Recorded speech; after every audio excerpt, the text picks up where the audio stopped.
This is the TUTTIO Dual Motor Ebike, and my authentic first impression is simple. It looks like it wants to run.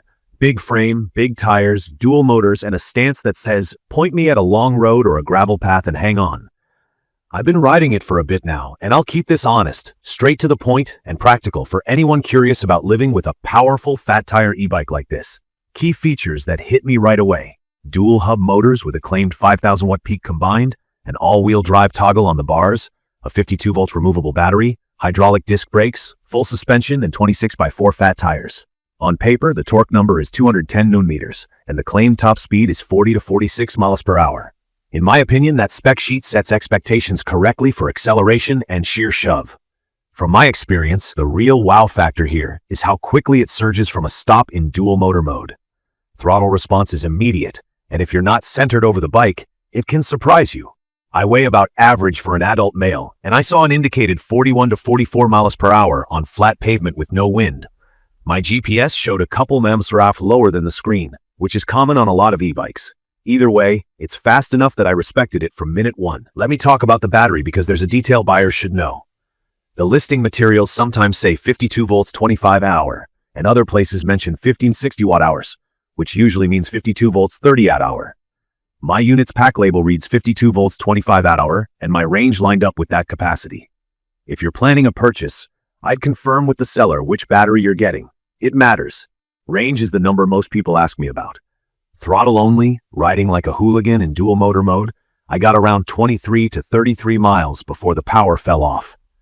Riding pass at level 2 to 3, pedaling consistently on mixed paths, I was able to stretch it above 45 miles. And on one mellow ride with single motor engaged and steady cadence, I ended the day with a little over 50. The advertised numbers are doable only if you're conservative and willing to pedal. If you buy this for the rush, expect to charge more often. That's the trade.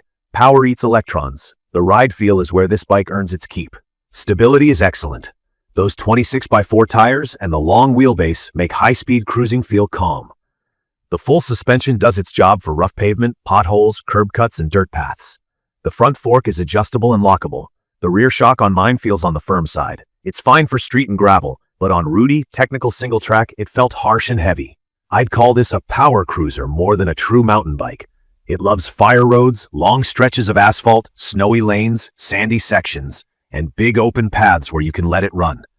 Tight urban weaving or quick slalom turns aren't its thing. You can feel the weight when you lean it into a slow corner or try to thread through pedestrians. Braking is strong.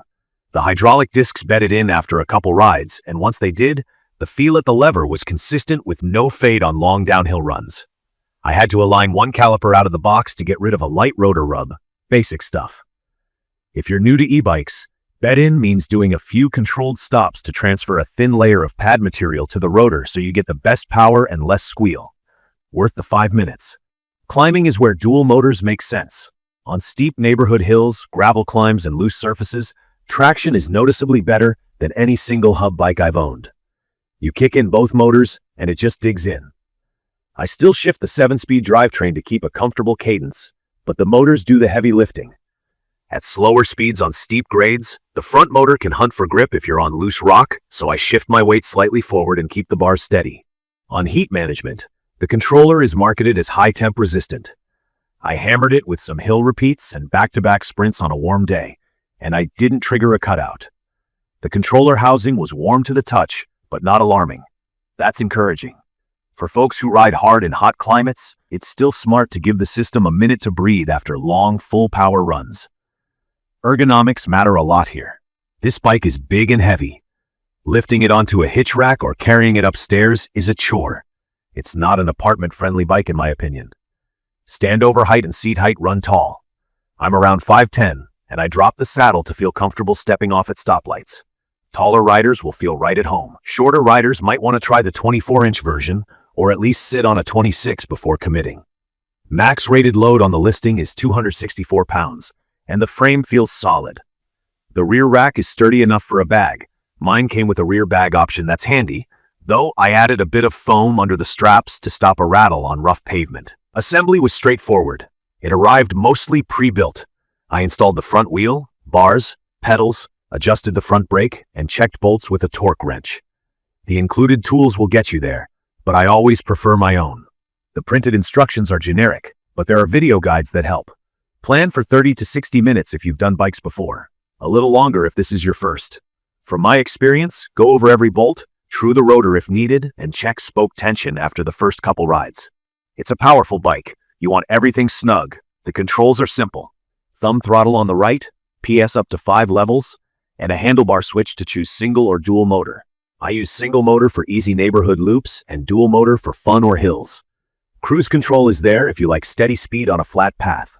The display is readable in daylight, shows speed, battery, and trip info. I noticed the speed readout is optimistic compared to GPS, which is typical.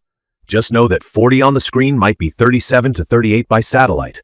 On components, I'd call them functional for the price point. The tires grip well but feel like standard OEM rubber. I added sealant and tougher tubes after a small thorn flat. You could also run liners for extra insurance. The drivetrain shifts cleanly once tuned. The suspension is fine for everyday riding and high-speed comfort, but it's not a premium setup. If you plan to ride hard off-road, budget for a better rear shock and possibly different tires down the line. It's perfect for riders who want raw acceleration, high-speed cruising, and the confidence of fat tires on mixed terrain. It shines in suburbs, rural routes, beach towns, snow days, and light trails. I'd recommend this for people who have ground floor storage or a garage, who understand that a powerful e-bike trades range for thrills, and who don't mind doing a bit of setup and maintenance. If you're an apartment commuter, need to carry a bike upstairs, or want razor-sharp agility in crowded city streets, this isn't the one. A small note on naming and listings. Some online pages show different brand names and battery specs. My frame says TUTTIO. The model matches Adria26, and my pack is labeled 52 volt 25 hour. Before you buy, ask the seller to confirm the exact battery capacity and what's in the box.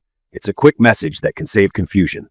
Safety and rules matter with a bike this fast. This can exceed the typical Class 3 limits in the US, so check your local regulations for where throttle use and that top speed are allowed. I always ride with a full face or at least a solid helmet, gloves, and lights. The speed sneaks up on you and it stops well. But it's always better to have margin. In my opinion, the core value here is simple. Unmatched shove for the money and a stable, confidence-inspiring chassis that's fun on real roads and paths. The compromises are weight, size, and the realistic range when you use all that power. From my experience, it's a blast when used for what it's built for, and it rewards riders who take a few minutes to dial in setup and ride modes. I'd recommend this for thrill seekers, heavier riders within the posted limit who want strong acceleration, anyone living near long stretches of open pavement or gravel, and folks who prefer the security of fat tires in sand or snow.